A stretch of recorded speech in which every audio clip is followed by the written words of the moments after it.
نحمده ونصلي على رسوله الكريم. قال الله سبحانه وتعالى: شهر رمضان الذي أنزل فيه القرآن. وقال النبي صلى الله تعالى عليه وسلم: من صام رمضان إيمانا واحتسابا غفر له ما تقدم من ذنبه أو كما قال صلى الله تعالى عليه وسلم۔ رمضان کا مہینہ بہت ہی برکت والا مہینہ ہے۔ اس کا پہلا عشرہ عشرہ رحمت ہے، فقہا نے لکھا ہے، اور آج یہ عشرہ رحمت پہلا عشرہ ختم ہو رہا ہے۔ آگے عشرہ مغفرت ہے دوسرا، اور تیسرا عشرہ عتق من النار، جہنم سے خلاصی کا، جہنم سے آزادی کا عشرہ ہے۔ اللہ تبارک و تعالی ہمیں اس رمضان کی قدر کی توفیق عطا فرمائے۔ رسول اللہ صلی اللہ علیہ وسلم فرماتے ہیں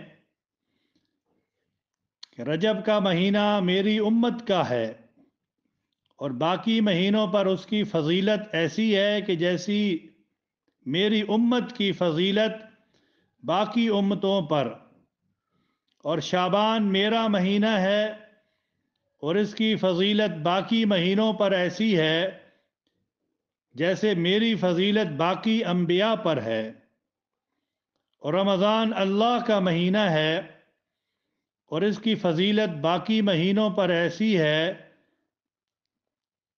جیسے اللہ تعالیٰ کی فضیلت اپنی مخلوق پر ہے۔ حضرت ابو ہریرہ رضی اللہ تعالی عنہ سے روایت ہے، وہ فرماتے ہیں کہ رسول اللہ صلی اللہ علیہ وسلم نے ارشاد فرمایا کہ ابن آدم کا ہر عمل کئی گنا بڑھا دیا جاتا ہے، اور نیکی 10 گنا سے لے کر 700 تک بڑھا دی جاتی ہے۔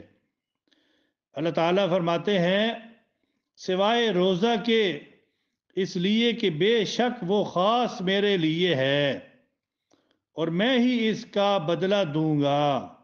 روزہ دار میری خاطر اپنا کھانا، اپنی خواہشات نفس کو چھوڑ دیتا ہے۔ روزہ دار کے لیے 2 خوشیاں ہوتی ہیں، ایک افطار کے وقت اور ایک اپنے رب سے ملاقات کے وقت۔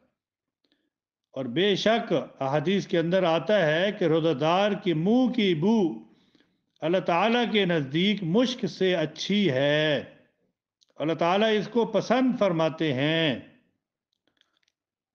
ایک حدیث کے اندر جیسے آتا ہے، سہل بن سعد رضی اللہ تعالی عنہ حضور اکرم صلی اللہ علیہ وسلم سے روایت کرتے ہیں کہ جنت میں ایک دروازہ ہے کہ جس کا نام ریان ہے۔ اس دروازے سے صرف روزہ دار ہی داخل ہوں گے، اور جو اس میں داخل ہو جائے گا وہ کبھی پیاسا نہیں ہوگا۔ اب اس ماہ مقدس میں، اس مبارک مہینے میں اللہ تبارک و تعالی مسلمانوں کی تربیت کر رہے ہیں کہ وہ صبر کرنا سیکھیں اور صبر کی مشق کریں، غمخواری کریں، اپنے پیٹ اور زبان کی حفاظت کریں، اپنے آپ کو گناہوں سے محفوظ رکھیں، اور جو اللہ والے ہیں، بزرگان دین ہیں، ان کی ساری زندگی اللہ کی اطاعت اور بندگی کے ساتھ گزرتی ہے۔ مخلوق کے ساتھ ہمدردی اور غمخواری، اس کے اندر ہمارے اسلاف کی زندگی گزرتی ہے۔ ابراہیم بن ادھم رحمہ اللہ تعالی ایک رات غیر آباد مسجد میں گئے، جہاں پہ کوئی بھی نہیں تھا، جس کے دروازے بھی نہیں تھے، تو کیا دیکھتے ہیں کہ 3 درویش وہاں پہ سو رہے ہیں اور سخت سردی ہے۔ آپ صبح تک مسجد کے دروازے میں وہاں پر کھڑے رہے۔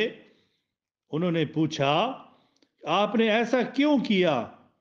آپ نے فرمایا کہ ہوا بہت ٹھنڈی تھی میں نے خیال کیا کہ دروازے رو کے رکھوں، یعنی دروازے بند کر کے وہاں کھڑے رہے تاکہ انہیں سرد ہوا کم لگے، کیونکہ ٹھنڈی ہوا اندر جا رہی تھی اور وہ کواڑ کو بند کر کے کھڑے ہوئے تھے۔ یہ ہمارے اسلاف ہیں، یہ ہمارے بڑے ہیں جن کا دوسروں کے غمخواری تھی اور دوسروں کے کی محبت ان کے دل کے اندر پائی جاتی تھی۔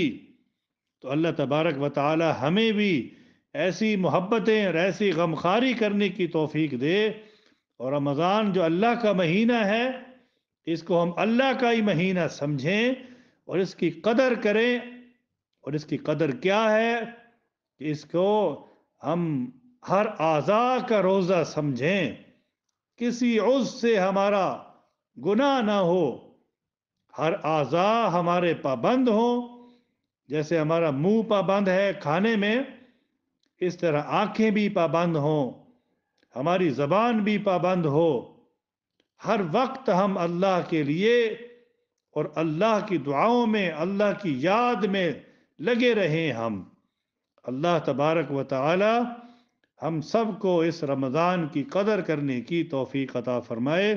وآخر دعوانا ان الحمد للہ رب العالمین۔